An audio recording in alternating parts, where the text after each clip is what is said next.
Welcome everybody to Adventures with me in Japan. I spent a bit of time in Japan on holiday and was recommended one of their kart tracks close to Tokyo. Not having a car meant there was an initial hurdle. First we had to get there. I was joined on this trip by my friend Liam, who I've known many years through karting. We definitely agreed we'd need to visit a kart track while we were staying here. The track was in the middle of nowhere, but we set off through the streets of Tokyo, took many different trains, and thanks to us trying to use the wrong taxi app, we found ourselves having to walk the remaining distance, which initially said was 1 hour. However, it wasn't quite as straightforward as we planned. So we're currently on way to the kart track. Taxi app didn't work, so now it's a long walk. 45 minutes. See how we get on. Lo and behold, there were many routes that we couldn't actually take, as it actually took us on roads with no pedestrian walkways. It took us into the middle of nowhere in some very beautiful places and even through some tunnels. Ooh.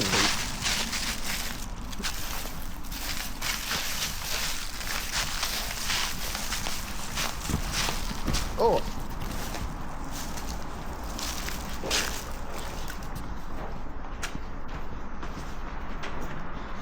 Eventually we were forced to go onto the roads, otherwise we absolutely would not have got there.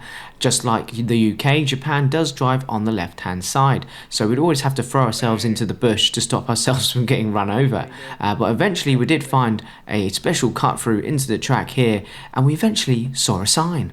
I think in the end it took about 2.5 hours to actually walk this. So we are here at Neo Speed Park. There you go, you can see the sign there. Thank you very much to Cameron Das for recommending this place.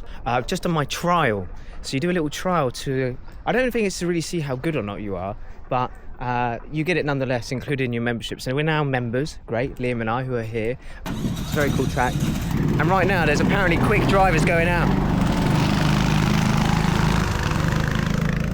So we'll see how fast they go, and then we'll see what we can do.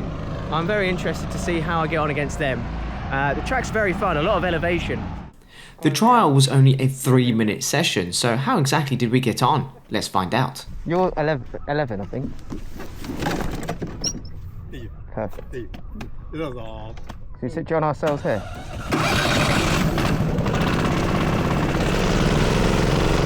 So off we went then to start our trial after starting the kart like we would a car with the ignition switch. I thought that was very cool. Well, yeah, we're in the Birrell kart here on a 4-stroke engine, not one that we actually recognised. We've got pink fuel in the kart as well, and instantly coming out the pit lane we could feel just how slidey and, well, basically no rear grip whatsoever. And it took a bit of time to actually get the tyres to warm up, and in some cases, well, I thought anyway, being heavier was actually better for around the corners, and so I seemed to really struggle a lot with the handling. But considering these are 200cc engines, and they've got some power, and that's because of just how light the karts are. Obviously we've got our first few laps here of actually seeing the track and trying to understand it, and this sort of roller coaster sort of elevation stuff going on here is very, very interesting, and actually is quite difficult because of the lack of grip that you have. Then you've got a very nice braking spot just next to the golf area here, and by this point I'd already lost Liam and wondered where he was. Still looking around for him because it's only us two on the circuit, and if you just pause here and zoom in, that helmet there, yeah, that's Liam already crashed into the wall, which I thought was absolutely hilarious. Eventually we caught Liam up in what was, yes, a 3-minute session, but one thing became very apparent, that because the kart was so light, the differences in driver weight made a huge difference. As you can see coming out the last corner here, absolutely powered past him. And yeah, that was the trial done. We came into the pit lane. I mean, we could have done another lap, but yeah, it was time to reflect on the first session and also to see where we were losing time to the locals. We had a look at the lap times here, which was very well printed. You can see all the details, but we wanted to learn exactly how to be faster.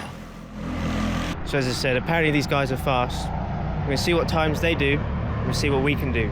Apparently, you know, the owners were really bigging them up, so they best deliver. How are you finding it, Liam? I'm fat, I'm heavy, there's a lot of lifts, 200cc engine. You had a spin as well, right? Yeah. Still within a second of you. Still within a second of me. He wasn't even within 2. But he doesn't kart very often, so we'll cut him some slack. We then went out in each other's karts, And you can see straight away as we left the pit lane, I absolutely gapped Liam. So yes, he is a bit fat, and it was nothing wrong with the karts. The karts were actually very similar, in all honesty. I was quite impressed with the parity, setting very similar lap times in every kart. But let's talk a little bit about the track here.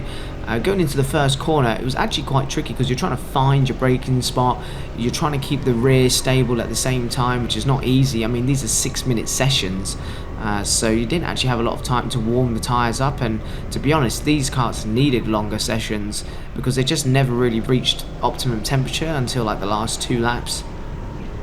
But you can see we're starting to get the hang of it, you know, really using all of the track, and yeah, we're having fun. We're definitely having fun. I think the locals were setting around 30.3s. We were setting about 30.5, so we still had a bit of time to find, and I was trying to just basically find where that was.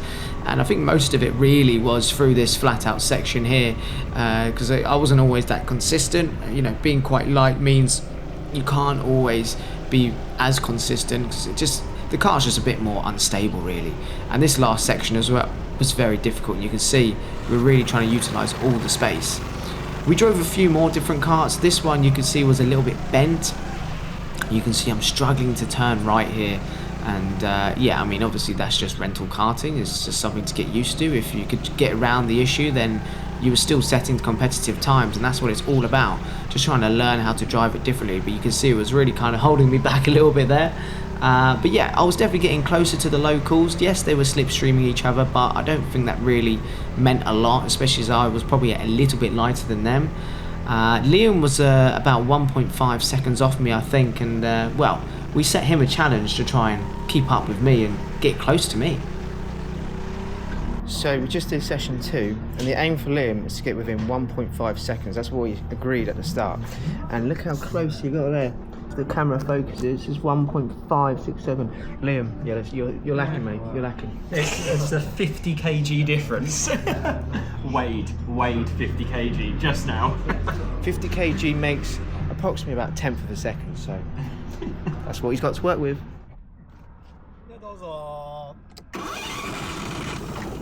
So this is it then, the final session. We went into this with 2 goals. Can I get a 30.3, and can Liam get within 1.5 seconds of my time? We were in kart 6 for this one, not one I'd driven yet, but it felt nice, it felt balanced and everything like that. You can see cold tyres to start, but we really started to push the track when it warmed up. You can see here we were able to spot our braking spot beautifully cut underneath the corner, which would seem to be the quicker way round. Then we're just guiding the kart in, very little steering input, flat out through here, no holding back at all, using all of the space available, braking hard and using the curb to really open up the corner, missing the inside curb so we don't get any snap oversteer, opening up this corner but not too much, and jacking the car into the last corner, using all the space. I think we have nailed Neo Speed Park. It was, yeah, we've eventually got the hang of it, and we eventually got our 30.3. What a good day. So there we go then, we did get the 30.3. Gotta be honest, those karts were very close. They did differ a little bit in terms of handling, and it was just a case of trying to get used to it. But the thing is, because the sessions are only 6 minutes long, I found it very hard to kind of get used to it that quickly. You have very few laps. The laps are short as well, so yeah, difficult to get up to speed, but overall really enjoyed it. The elevation was crazy. I actually don't think being lighter really helped. Obviously on the straight, obviously it helps, but any time the kart is up in the air, it just bogs all the time. So, you know, on the elevation up and down, it's misfiring for me. It's trying to keep the kart planted on the ground, but either way, it was good fun. Yeah, I think 30.3 is very good. Clearly all the karts are very close, so they're doing a good job here. Yeah, I'm going to enjoy my Japanese natural mineral water. I need it. It's hard work. See you later. Thank you very much for watching, everybody. This is just a short video, but yes, really enjoyed Neo Speed Park. Great track and a great little adventure as well. Obviously we took a taxi home. We weren't going to bother with all that nonsense that we did earlier. It was a good day, and I hope you enjoyed watching.